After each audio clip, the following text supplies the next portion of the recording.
Hi everyone. Thanks very much for joining the call. I've had a little test with Sean Mack and Brendan Hickey back in Limerick, but if someone else could just let me know if you can hear me your end, please. Can I hear can you, hear you. Sean. Yeah, I can hear Perfect. you. Thanks everyone. So we've got attack coach Mike Prendergast here to get started. We're recording the call. I'll just spotlight myself.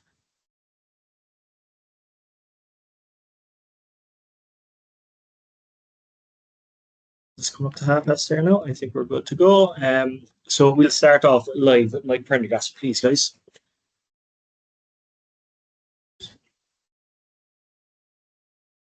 How are you all? Good. Hiya, Mike. Michael Glennon here in RTE. Hope you're well. Mike, how are you doing? Good, thanks. And yourself? Good. All good. Good. How was the trip down? The logistics, the flights, everything? Yeah, all went off well. We're kind of used to it at this stage. We're back to the same hotel which we always come to in Cape Town. So yeah, it's probably a good time as well. It's a nice time to come away. Bit of sun around the place. So yeah, it all went smoothly. We arrived here yesterday. Took it easy yesterday afternoon, evening, and then trained this morning. So which was good to get out there. And just the three guys who are coming back in, Billy, Shane and Rory, they've gone okay and available for this weekend, are they? Yeah, absolutely. So they would have obviously had to get through today training wise, and thankfully they look all fine, which is great. And a good boost to have them lads back, given the rest of the injury profile. Yeah, absolutely it is. And three guys with good experience as well, which are a huge part of our squad here. So yeah, great timely boost for us. And of course, the lads meeting up from the Emerging Ireland tour as well, who, I mean, they saved themselves the trip, I guess, by being out there. How have they just settled in?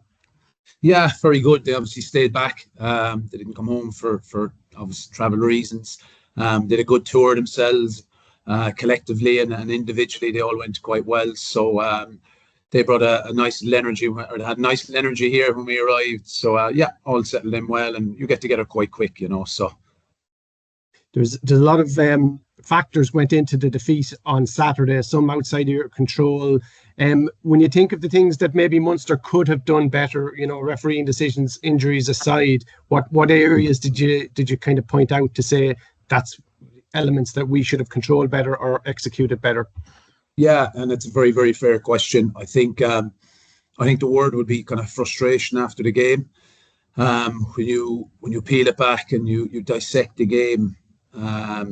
You score 2 tries, you get a potential disallowed try that wasn't looked at, and then you had two 2v1s 4 or 5 meters from the line that you have to take against the best teams, and Leinster being the best team. And we would have spoke about it, that when you do break them, which I felt we did a couple of occasions, especially in the second half, we got in behind them. They're a very good team for creating another ruck, and that's where they come in and they come up with a big play to stop you. But because of our breaks, they're a good bit out distance-wise. We actually had opportunities without them creating a ruck to finish off twice 2v1s, and we didn't, And it was that killer instinct. And I think on the other side, in the first 20 minutes, they did that, albeit, as we know, one of the scores with 14 men, but they had that, I suppose. They took their opportunities when they appeared, and we didn't. And it's something we spoke about. It caught us against Glasgow last year in the semi-final, same thing as well. And you're talking 3 or 4 meters. You're talking you've an awful lot to do to get in behind good defenses like that. And it's about the ability of really pulling the trigger and being calm. And I presented this morning to the players and was very honest and frank about it, of all the stuff they'd done well. Because I know from the outside, when you look at the performance and you look at the scoreline for the majority of the game, it looks different than actually what it was. But when you strip it back and you look at those occasions, you've got to be taking them at high level rugby. As I said, you did it. Unfortunately, we came up short against Glasgow in the semi-final, and against a team like Leinster, you just got to be taking them. Just finally for me, like when you do the presentation, is that a matter of a bollocking, or you should know better at this stage, or is it techniques, or lads not having their heads up? A bit of everything, Michael, to be honest with you. We did a huge amount well, as I said, to get in behind them and create those opportunities. And then it's just about your calmness when there's 2v1s and trusting people, trusting the profile of players who's outside you. Will he get to the line or will I get to the line? And so there's a bit of everything within it, you know, and I still say it. I think a lot of our performance was good. We obviously, at the start of the game, we had to catch up. We were 3 tries behind. We need to be better there, and that's massively on us. We need to finish off their opportunities. That's massively on us. There was certain things out of our control, maybe that didn't go our way, but I still felt that if we had taken those opportunities, and it's a big if we need to be taking those opportunities to keep the scoreline close, because against a team like Leinster, you need to keep that scoreline close. That's brilliant. Thanks for your time, Mike. Thanks, Mike. Cheers.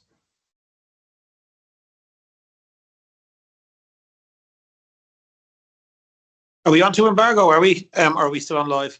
Do we have any more live questions, lads? Yeah. If I could, yeah. Hi, Mike. Craig Ray in Hi, South Craig. Africa. Hi. Just the Stormers, of course, haven't made the best start to their season. What have you made of their start? And it's uncharacteristic, although they still have a very good home record. Yeah, they have a home record. I think they haven't lost a game in 9 games at home. They've got quality around, obviously, the park. I'd imagine they'll pick up maybe a couple of players this weekend as well. Internationals, I'm not sure exactly who's in and out. It's still unsure, but I think no matter who goes onto the park with the power they have, I know the scoreline was quite heavy against Edinburgh, but and against, when you look at the Ospreys game, you look back at those games, I don't know that the scorelines really reflected. They had the opportunities they create, and they're probably a small bit like us at times, just close to the line, finishing off opportunities, So I don't look in too much to what has happened even over the last couple of weeks.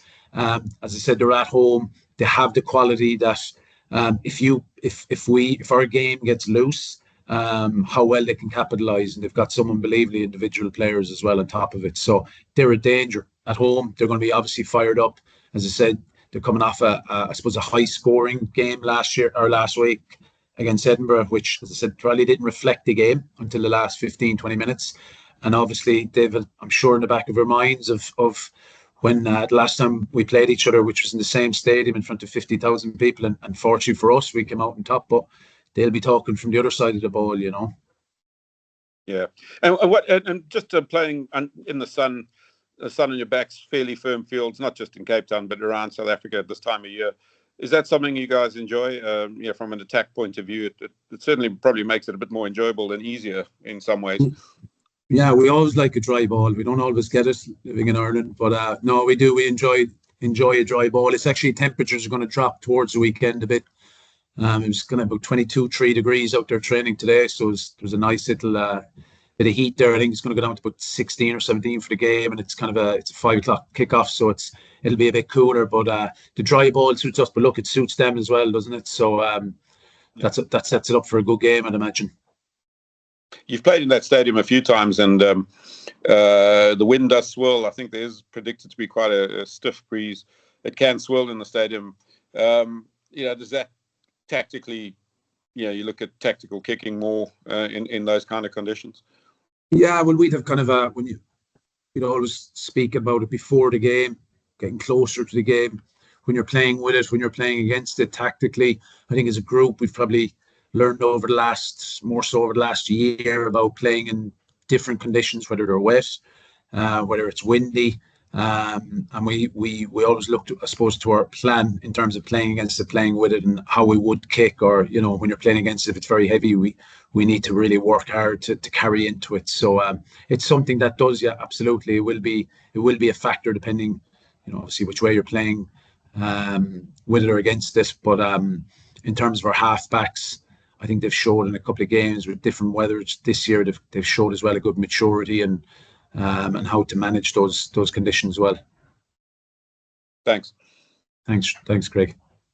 Hi, Mike. Tom, how are you? Not too bad, no. Difficult enough result in the weekend, all right. A lot of frustration with that moment in the first half. I think Tap Henning yesterday said that Graham Rowntree spoke to him on the phone. Did you get an idea as to what the URC were saying on that? You know what, we didn't. I'd leave Graham obviously deal with that. I know they came out and it was obviously fed back to us that the officials came out and they put their hand up from terms of where they I suppose came up short, and you look at it to score, and every score in a game like that is critically important. But look, we don't have the time, I suppose, to think back of what if in terms of officials. We've got to be on it in terms of not taking our opportunities. And look, we can, as I said, we strip it back. You can look at it and you can talk about what if in terms of the officials or whatnot. But I personally and how we would as a staff feel that it's the what if about not taking our opportunities more so. And I'm not sidestepping that and just being incredibly honest about it. And I still feel with enough opportunities that at times, you got to take all that outside of and control what you can control. And we still, as I said, you score 2, you've won, which is part of that, which didn't, I suppose, get looked at. And then you've 2v1s 3 or 4 meters from the line. You nail them, and we're probably not having a conversation like this. We're having a different conversation in terms of how close the game was, irrespective of who won it in the end. Absolutely. And I suppose looking back at the game, the line-out seemed like it was a bit of a troublesome one in that game, just as a pressure reliever, I suppose. That's been the case for a lot of the season, not necessarily against the Ospreys, but is that something as part of the wider system that obviously it's being worked out every week, but like that must be a bit of a frustration as well as part of the overall kind of accuracy that you were speaking about there? Yeah, look, I think in the actual game itself, obviously Leinster have a lot of line-out defensive threats and did their homework done very well. And as the game went on, the forwards were figuring it out, and I thought it did improve.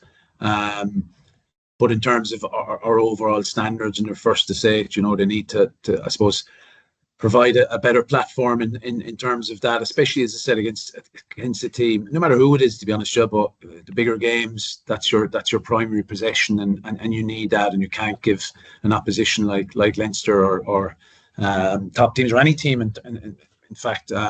So yeah, look, it's something that every week they're working on it, and it's about, I suppose, more so got to do with being consistent around there all the time. How have you felt from an attacking perspective Tom Farrell has fit in? Because it seems like he's really performed really well at the weekend. How have you found working with him as attack coach? He's excellent. He's very good. He takes things on. He's very coachable. He takes it on very, very quickly and easy.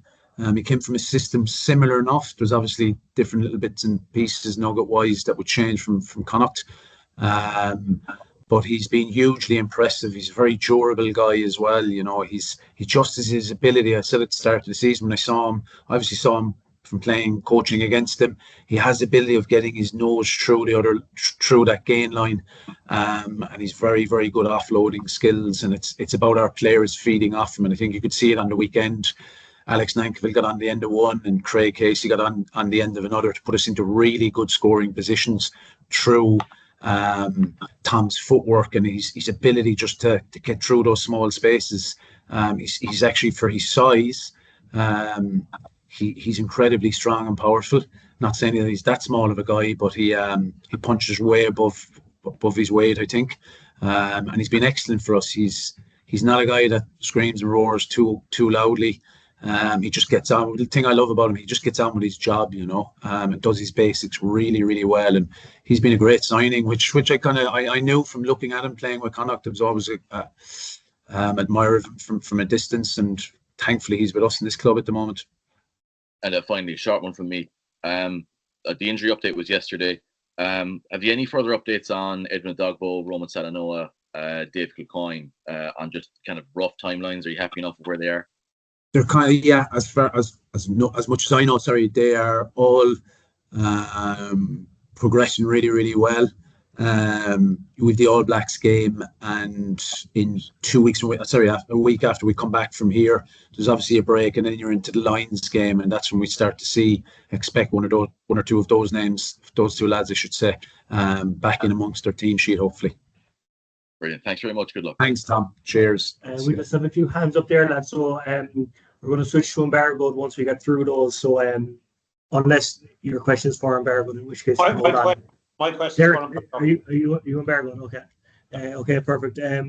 Ruin, is it? Ryan. Hey, Yeah. Hi, Mike. How are you? Not too bad. You spoke about the emerging Ireland there. I just wanted to ask you about Ben O'Connor. Obviously, some fantastic performances over there. How excited were you to see those performances in terms of coming back and a confidence and a competition standpoint for that 15 jersey? Yeah. Really good talent. Still learning the game, which is even more exciting. He's a very, very, I know I'd speak about it and talk about it about being coachable, but he's a very, very coachable player that just every day he wants to get better, and you can see it in his game. Even you look at the under-20s Six Nations last year, even to the emerging tour, and some of the quality and some of the aspects of his game, how much they've developed, including his passing game.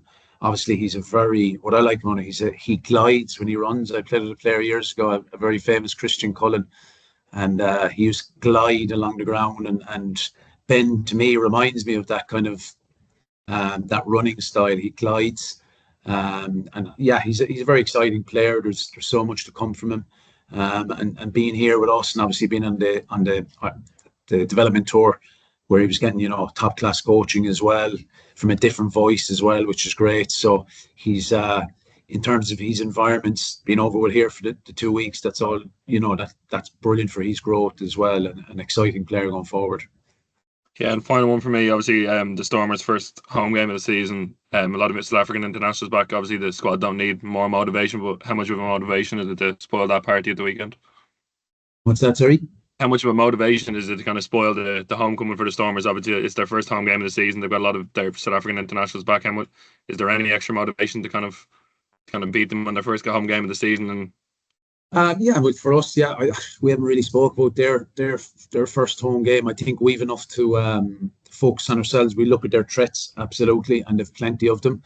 But with it, without the ball, again, I go back to the performance for the weekend, creating so much. We can't give teams, I suppose one of the aspects we did speak about was just not giving teams a leg up early in the game. It's you can't be conceding 3 tries in a game early, because teams like Leinster, like Stormers, one more score in the game can drift away. But fortunately, we showed good character and came back into it. But yeah, look, I suppose, I know it's a small bit of a cliche, but we are looking in ourselves, get that right, and then obviously we've spoken about what threats the Stormers bring from an attacking point of view and approach point of view defensively, where you can get after them. So very much a focus on ourselves, with all due respect to the Stormers, because they are a very, very, very, very good side with world-class players amongst them.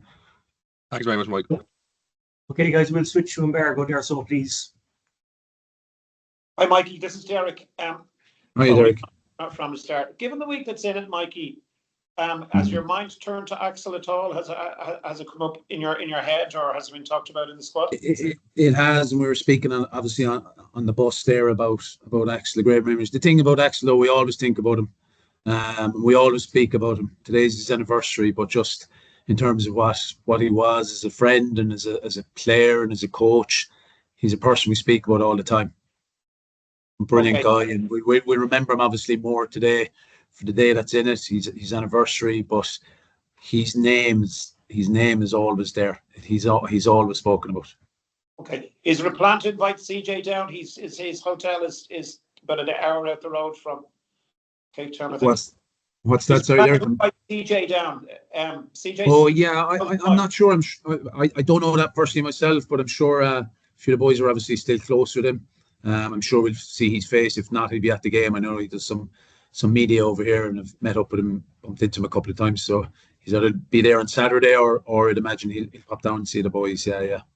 Is there still a specific shout of Axel after a particular move, or at the end that still exists? Does it? Okay. In all our huddles, yeah. So that's where his name is mentioned literally every day that we're together, whether it's training, after games, whenever the boys are in a huddle. Axel's name is always there and always will be. And then I need to ask a specific playing question. Alex Nankervell has been absolutely outstanding in every single match he's played. He's like Trevor Halstead. He's driving the team. He's turning up as whatever. How exciting is this for Ireland? Never mind for you that he's brilliant in terms of bringing Jack along another step, which is needed. I'd have to say, we want him a step better. and for bringing Tom Farrell on.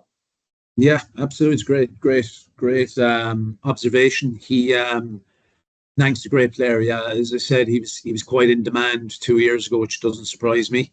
And just his rugby smarts are, again, he's coming from just knowing from I suppose coaching abroad.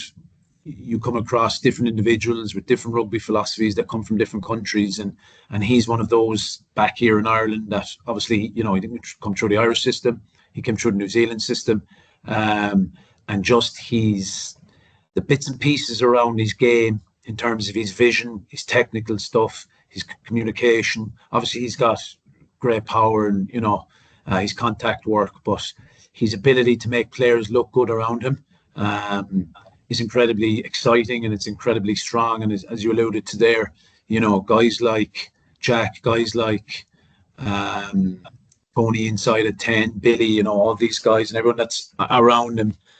He's a brilliant way of connecting people together. He's challenging as well, which is great. And I like that as a coach. He's challenging with players, he's challenging with coaches, defensively, attack, whatever it may be. He'll always ask the why, the question.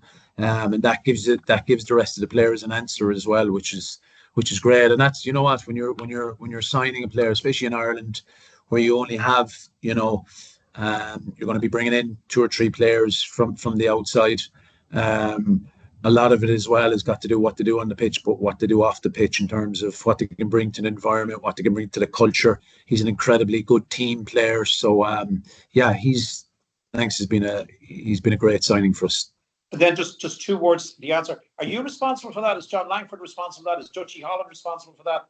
Is Dougie Howlett? Is there somebody who's theoretically responsible for saying, you've got to look at this guy? No, just someone like, obviously, George Murray would be our video analyst. He would be all over everything. He would be on everyone. He would obviously watch a lot of rugby, NPC games, Super Rugby, and obviously from a coaching staff, he was signed before I came in personally. So thankfully he was, but the previous coaching staff would have obviously sat down and, you know, identified the kind of profile. And that's the biggest thing when you look at profiles. You look at Takir Abrams, for example. That was the type of profile that we felt that would enhance our squad, the type of game we play these days. And Alex would be that as well, Alex Nankiville. So, you know, you can go after a 12. Sometimes it will give you a huge gain line, but he mightn't have the ball playing. Then you try and get a 12 that can do both. That can get you gain line and is a link player, a ball player, a good passer. So when you sit down, as I said, when you analyse, when you're recruiting, there are all the aspects you'd look after. But someone like George Murray would have it cut down to a fine teeth, would have it cut down for you in terms of, you know, the 2 or 3 or 4 or 5 players that, you know, in terms of their profile is probably what we're looking for. That's great. Sorry, my colleagues, I didn't mean to hog Mikey so long, but thanks, Mikey. That's brilliant. No problem, Derek. Good to talk to you as always. Cheers. Any more from Barrowwood, lads? Yeah, I will if I can, please. Simon here. Okay, Simon, very well. Simon, how are you? I'm good, thanks. Good. Can I ask you about Billy? And if I missed this at the start, I apologise. Is he good to go this week, or is it still another week to go? Or and what impact can he bring either off the bench or as a starter, as a foil for Jack? As of now, things are obviously he had to get through training today. He's got to get through it on Thursday, but as we speak at the moment, it looks like he's on track. Everything has worked out well, thankfully for him. And yeah, look, having a 10, especially a 10, and to be fair to Tony Butler was in there over the last couple of weeks, and you look at even the moments he had against Connacht, tough one on him not being here. But I suppose you talk about, you know, when you get the jersey to make an impression and leave the best place it can be, and I think Tony did that well for the few weeks that he got the opportunity to. I suppose Billy brings that experience. He's been down here, he's played before down here, and whether he starts, whether he's coming off the bench, it can just give us a small bit. We can adapt a small bit if we need to in terms of moving pieces, gives you, a second playmaker, gives you potentially a second playmaker, gives you an opportunity to add another short kicking, offensive kicking option, which he showed in the past to very good success. So as of now, he's in the mix, and it's a big positive for us.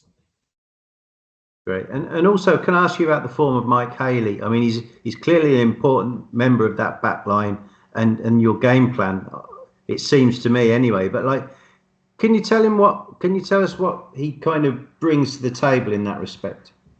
Yeah, I thought Mikey had one of his best games, sorry, probably in a long time for Munster. Mikey's a really consistent performer, but I even said it to the team this morning.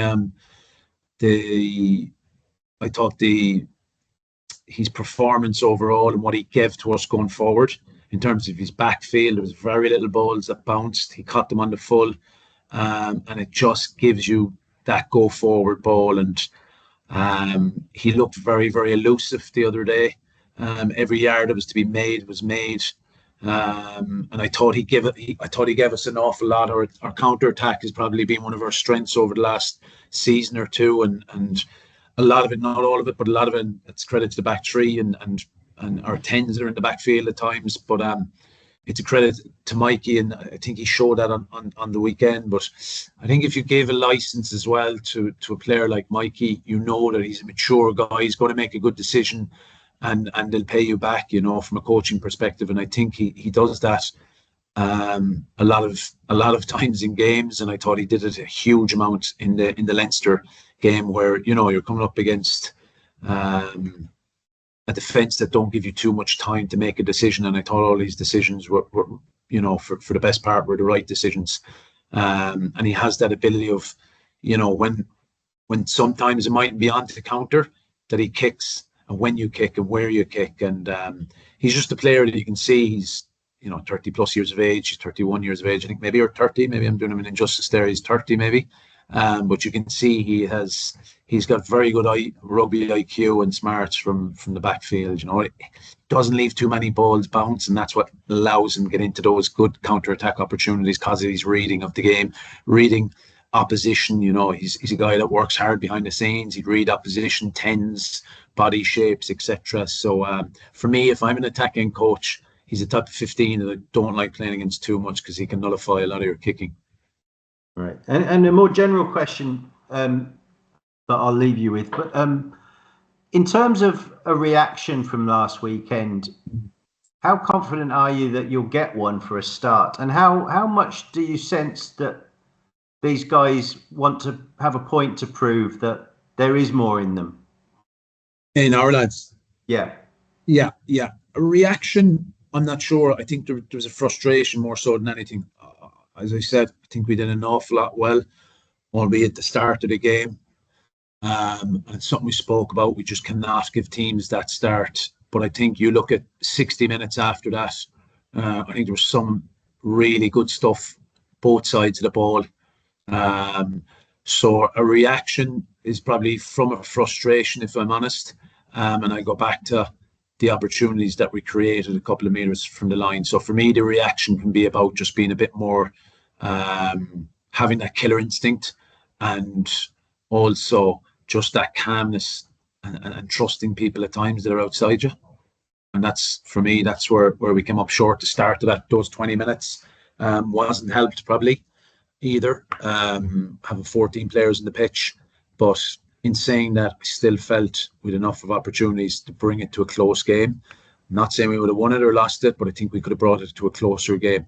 And that's probably the frustrating part. Okay, thanks, Mike. Thanks, Stephen. Cheers. Thanks very much. All right, guys, we have Tom Hearn waiting on the side, so we'll leave Mike go. Mikey, thanks very much for that. Cheers. Yeah. I'll have Tom there in 1 second.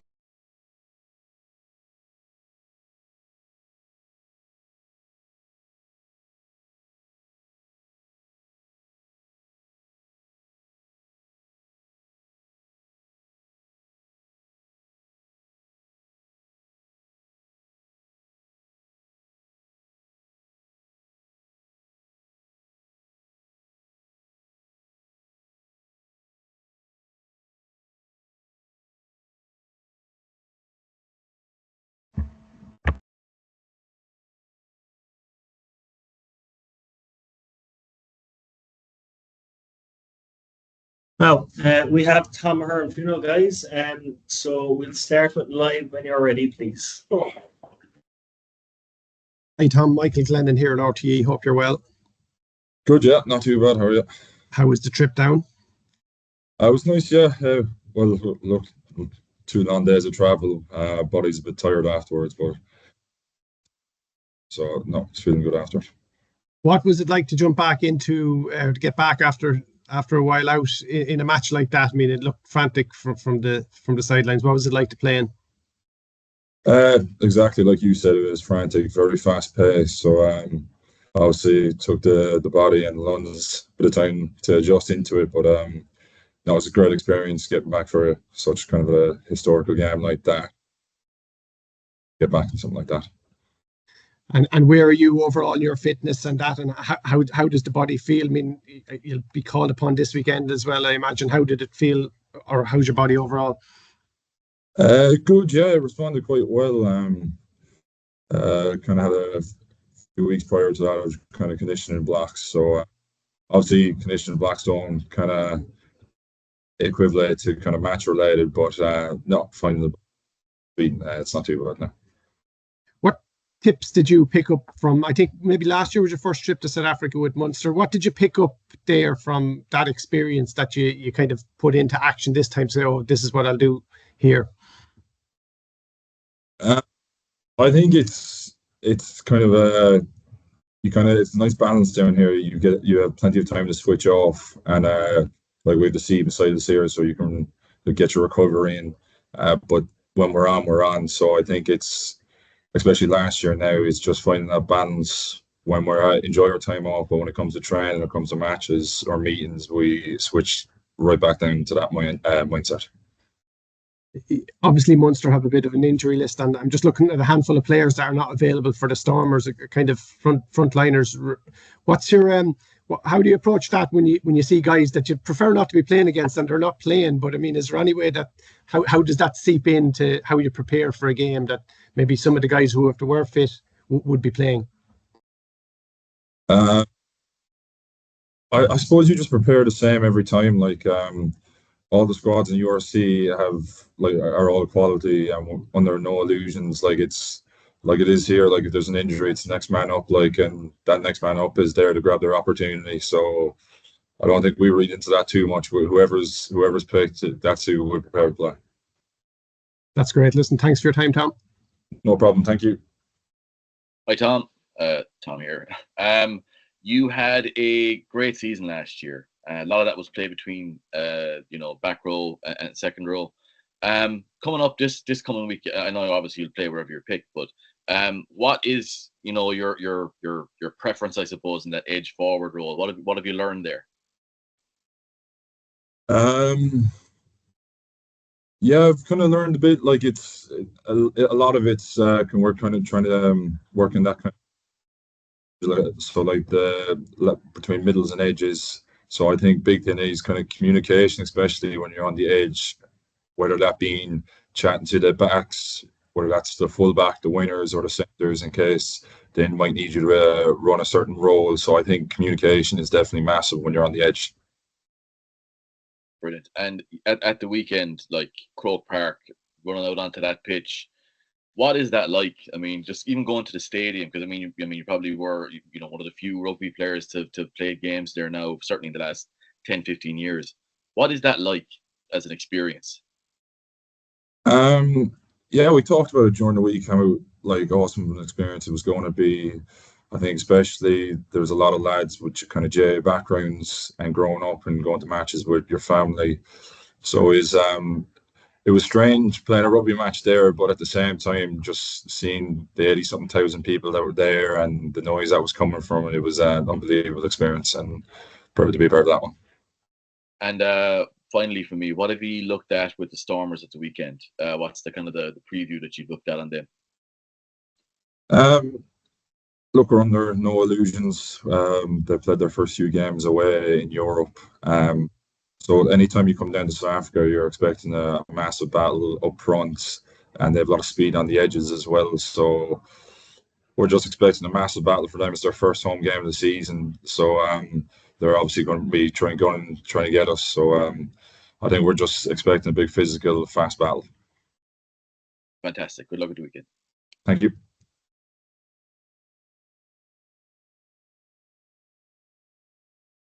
Yeah, we'll switch to embargoed. So actually, so I see a hand up. Derek, is your hand up for embargoed or for live? That was my hand up from the last one, and it's embargoed. So okay, no worries. We'll go to embargoed. So Derek, if you want to drive on. Hi Tom. I'm taking it that you weren't at the when you arrived at the club first. That Graham Rowntree was already in situ. Is he as fearsome as you thought he might be? And was he as fearsome, or sorry, what was his mood after Leinster? Because it wasn't as negative maybe as a previous performance. So how did you find Graham's reaction to Croke Park? I think it was fair enough. Obviously, we were all disappointed after that result. But look, there was a lot of positives to take out of it. We played some good rugby. But I think the big takeaway was, look, we made opportunities, and the big focus on this week is just executing, because all the best teams, when you get your opportunities, you have to nail them, especially in big matches like that. If you're making those opportunities, it's good, but you got to finish them as the next. Would you be happy that in a way that you made up for ex-internationals who gave out about you in a previous week, that there was no shortage of heart in that Croke Park performance? To be honest with you now, I wouldn't pay too much attention to outside noise, and I think that's the same with everybody in the squad. Look, we're kind of a cohesive unit, and we only kind of listen to people that's inside the building, and we kind of block out everything from the outside. Okay, to rephrase the question, I thought there was a lot of heart in that Croke Park performance. So some decisions went against you. Some things didn't work out. So, you know, it's a rugby ball. It bounces funny. Were you happy with the commitment that was shown yourself, personally? Look, I'm never going to question commitment from the lads, but look, we did show a lot of heart. We got off to a rough start. Then we went down 20 minutes, and we kept fighting back. And look, a couple of decisions didn't go away, but look, that's part of the game. It's always going to happen. And I think, like I said earlier, the big thing is we made opportunities, and I think the work on is just to finish them. Yeah, you did. Okay, that's great. Thanks a lot.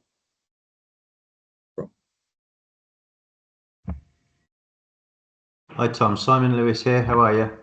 Good, not too bad. Very good. Can I ask you about this South African trip? I mean, in times past, the last couple of seasons, you've gone with very much the mission laid out for you in terms of rescuing a season almost. How has that kind of attitude changed this time around, because it's so early in the season? And what are the, I mean, it doesn't reduce the importance of it, but is there a different mindset naturally because of that? No, I don't think so, because like every time we come down here or every time we play a game, like we're looking to win, like, so that doesn't change whether it's the end of the season or start of the season. We're coming down here and we're expecting 2 tough games, but we're hoping to win both of those games. Right. So I mean, like the mission obviously is still the same.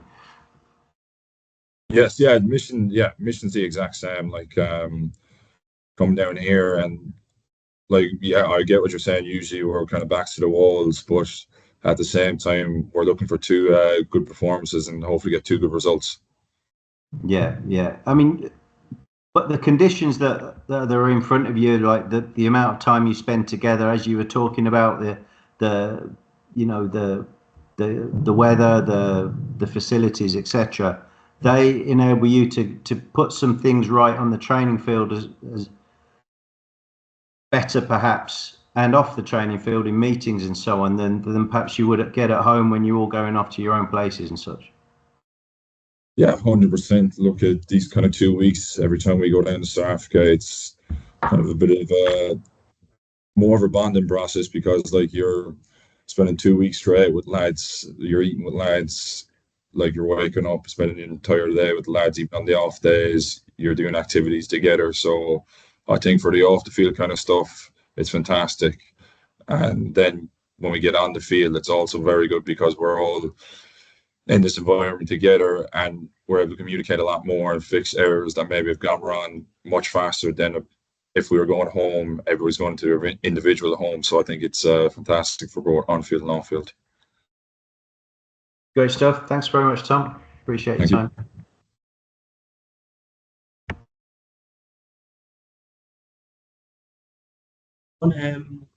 I don't see any more hands up, so we'll leave Tom go. Thanks very much, Tom. Thank you, guys. Thank you. Thanks. Thanks everyone for joining the call, and I'll chat to you soon. Thanks. Thanks, Tom. That's great. All right. Thanks a lot. Simon, send me an email.